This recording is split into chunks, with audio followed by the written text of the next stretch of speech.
Welcome to the final installment of the ABCs of Investments. Hi everyone, and welcome to my channel. Thanks for watching and thanks for tuning in for our next installment. I hope everyone is well. I hope you are happy. And I think, today I'm recording from my office and the glare is not too bad on the glasses. So it's okay for me to continue and it doesn't interfere as much. So yes, I hope you guys are ready and to learn something new. So let's get into it. We are continuing with our ABCs of investments and we will be doing from letter L to the end. It's just a few terms that I just wanted us just to get into. Our first L would be a life cover, all right? I think life cover is self-explanatory. We all know what life cover is. Life cover is basically protection of your income or protection of the source that was funding or the family. So basically that would have been your the insured person, which would have been your breadwinner. And if they pass away, then the life cover would then pay out to a beneficiary if they had appointed a beneficiary onto their policy. So why I say if they'd appointed a beneficiary onto the policy, you have an option of not appointing a beneficiary, and then the funds are paid to your estate, and then those funds are used then to cover whatever costs there are in winding up your estate, because you are taxed when you are alive and when you are dead. Unfortunately, there is estate tax, or they call it estate duty, and then there are executors fees, and then depending on how big your estate is, whatever debts were in your estate need to be covered and wound up, and that life cover then is used for that. Alternatively, you can split it, so half of the lump sum insured value would go to your estate, and then the other lump sum would go to your beneficiary, so that they could use that money for whatever they need in terms of their living expenses, because you will not be around anymore. At some instances, those funds are kept in a guardian's fund if the beneficiaries are minors, and then the guardian's fund then decides how to pay out the monies based on the needs of the child. Also stipulated by the guardian to say, okay, the child needs money for clothes, living expenses, school fees, and then the guardian pays out that specific amount until the child is 18, and when the child is 18, the funds get paid out to the child as a lump sum. It's another interesting topic that we'll definitely discuss, which is life cover. But basically, that's what it is. Then our next L would be your linked investment service provider, which is your LISP. So basically a LISP is just a collective where you have unit trusts from different fund managers, from different companies. So let's say I'll use Ellen Gray for instance. So with Ellen Gray, you can invest directly, which is a direct unit trust where you invest into Ellen Gray funds. And then you can invest on their LISP platform, which is their linked investment service provider, which is their LISP platform, where they have other funds available on their platform, like your Old Mutual Global Fund, your Stanlib Income Fund, your Prescient Funds, your 91 Funds. So you'll find all those funds within the Ellen Gray platform. And then when you are choosing the funds based on the client's risk profile, based on their goal and the outcome of the investment, you would then include these funds from the different fund managers in your basket of fund selection, which then you would either have an aggressive portfolio, or you'd have a cautious portfolio, or a moderate portfolio, depending on the client's needs, depending on the product. These funds are also available on retirement annuities, obviously subject to Regulation 28.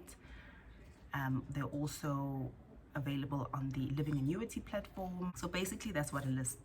A lot of companies do have the LISP platform, and then they have the direct unit trust platform. Then our next L would be liquidity risk. So basically liquidity risk is your advisor has to look at your portfolio to see what the liquidity risk is. Basically, it relates to the ability of the portfolio to trade out of the investment held within the portfolio at its face value. So at times you might be earning an income or a regular withdrawal on your investment, and you run the risk of withdrawing or eating into your capital, which then puts the liquidity of your product at risk.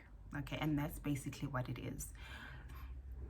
And the impact of this, it may impact on liquidity or how quickly you can actually get access to the money, or in case of foreign investments, on the repatriation of funds. So if you want to bring the funds back to the country, it just depends on how much is actually available, how much funds are liquid.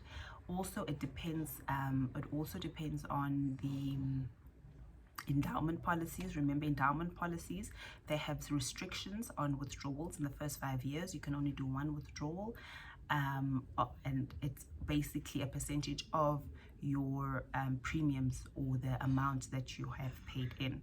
So there's certain restrictions that come into play. So that would be your liquidity risk. And then we'll move on to the letter M, and here we'll just look at a management company. What is a management company?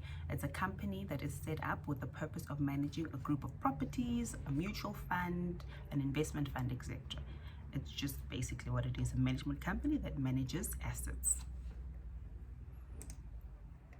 Then we're going to look at market risk. So what is market risk? Market risk is basically whatever is in the market that makes up the market. Remember, what makes up your investment market? It's your equities, it's your bonds, it's your feeder funds, it's your offshore funds, it's properties, commodities. All of these combine and make up the market risk. All right. So certain influences affect the market risk, affect all of these elements within the market, such as economic climate, the general movements of the interest rates, political and social economic changes. So these influence and affect the market risk. All right.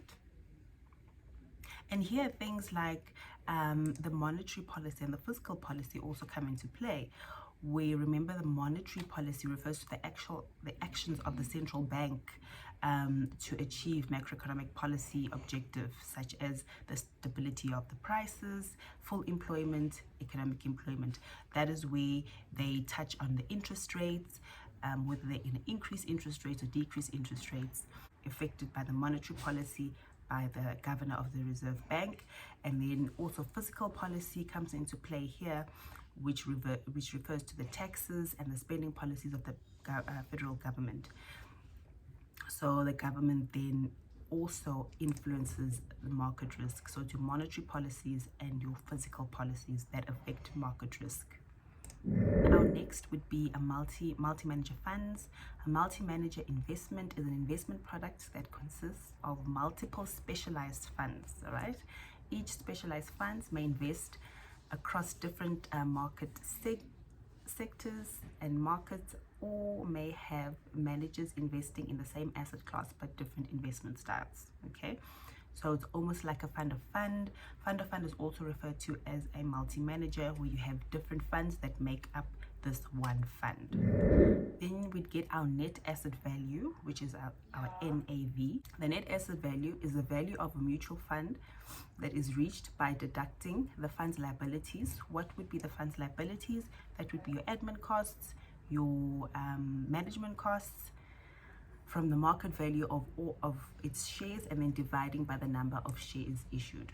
So basically, let's say you have the Ellen Gray Balanced Fund. The Ellen Gray Balanced Fund is managed by the asset manager, so they have a fee. Then it is processed by the admin team at Ellen Gray. Then you've got your admin fee.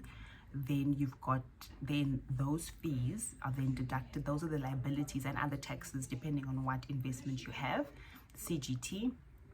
And then that will be obviously deducted from the market value, from the value of the fund, and then that balance then is divided by the number of units that you have of that. So let's say you've invested 100,000 Rand in Ellen Gray Balanced, and that equates to probably 200 units. So you'll take the current investment value, deduct all the costs and the fees, and then take that and divide it by the number of shares that you have, and that will give you your net asset value, how much that fund is actually worth after all the deductions and fees have been taken off, right? So when we do a withdrawal for a client, it takes between 3 to 5 working days, and the reason for that is that the fund goes to pricing, and this is what they do when it goes to pricing. They deduct all these funds and they work out what is the net asset value of the investment. Next, we're going to look at our letter P. And here, firstly, we're going to look at political risk. All right, what is political risk? How does that affect your investment? It's the risk that investment returns could suffer as a result of the country's political changes or instability in the country. Instability could come from changes in the country's government, policymakers, or military. All right, so here we can also include our monetary and our fiscal policy elements that will affect your investment. And I'm sure you've always heard in the news, if there's an announcement by the president for whatever changes that happen, people watch the market and how the market reacts to an announcement by a political figure or the president or cabinet, and that also affects the investments. LISP, you'll find there is our portfolio manager. What is a portfolio manager? It's basically the guy that manages a portfolio. He works at an asset management company, and he takes people's money that you've invested in a specific fund under his control, and he takes that and he invests it elsewhere. So he either buys shares with it, different commodities, whatever that makes up that fund. That is your portfolio manager. And on a fund fact sheet, you will find some fund fact sheets have the name and the picture of the portfolio manager and their CV, basically, who they are, where they've worked, how long they've been managing the fund, etc. So that would be a portfolio manager.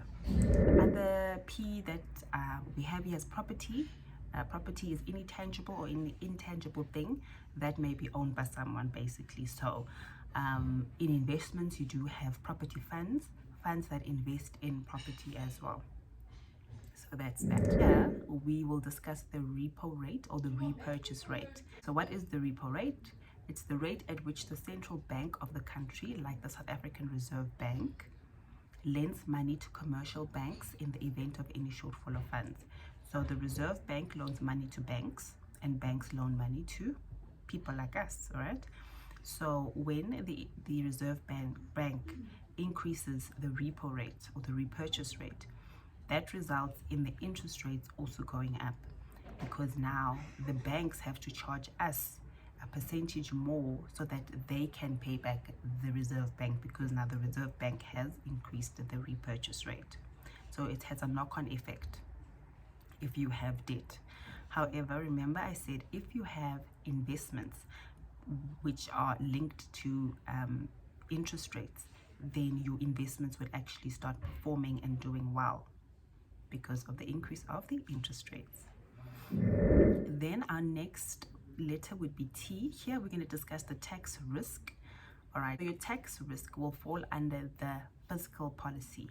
Remember what I said, the fiscal policy refers to the tax and spending policies of the federal government. Okay, so any changes to the current tax laws, any changes to the tax PAYE, any changes to tax, how it impacts your investment, that is the risk, and how the portfolio is taxed, that is your tax risk that comes into play.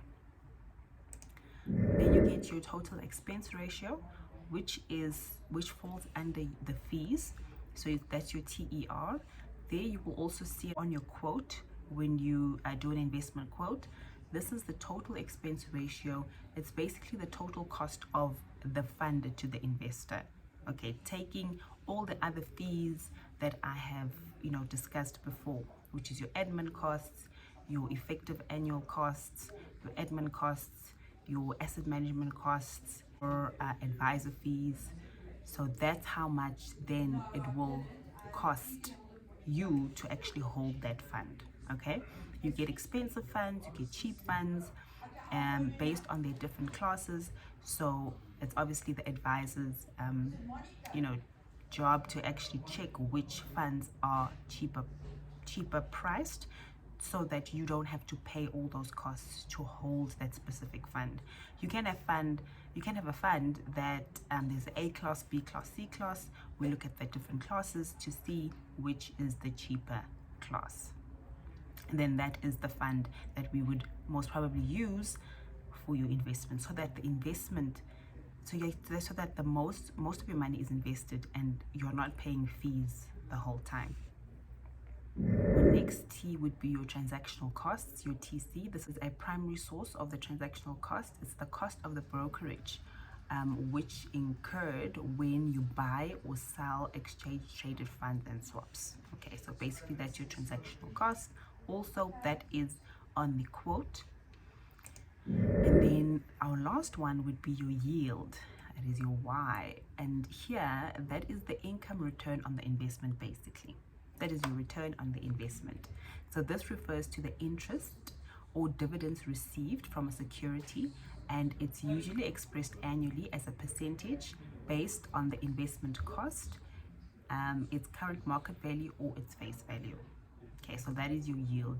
It's your income return on an investment. All right, so I will definitely do more of this jargon. I will use, obviously, we'll start from A, using different words this time, and just to break those down and explain them. So this comes to the end of our section on the investment jargons. And I just want to thank you for joining me, and I hope that you've learned something new. I hope that information was helpful. I will definitely have all these definitions in the description below and a few links where you can get further information. So yes, thank you so much for joining me again. Please like, subscribe, share. Let's get this information out there. Thank you for watching, and until the next one, take care.